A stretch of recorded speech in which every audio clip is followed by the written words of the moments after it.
Sometimes we place all hopes for a next stop, not knowing that it might never even come.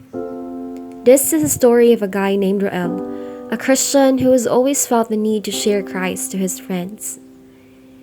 It was clear to him what he had to do. He had a vision.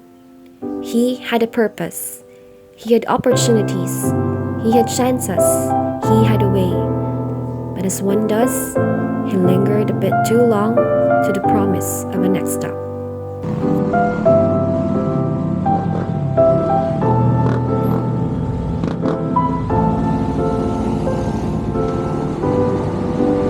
It was a living memory in his brain. That night was supposed to be the night. Rael always knew he was different from his friends, and although he lived a life with them, it was clear that the laughter they shared was not enough. He knew they needed something more that could satisfy. No, not something. It was someone. It was Jesus. He was laughing that night, but his heart was pounding. 1, 2, 3. Should he start? Was it the right time? Why can't he do it? I'll do it in the next stop. He's calling for the next stop. He waited for the next stop.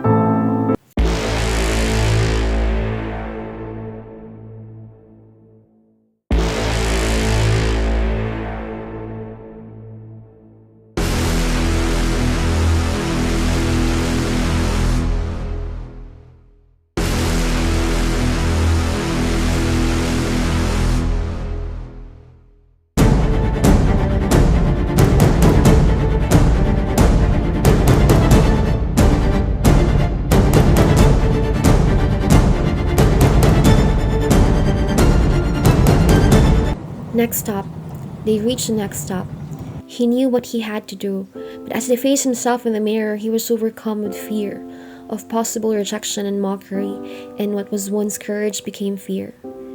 Next stop, next stop. Let me do it in the next stop.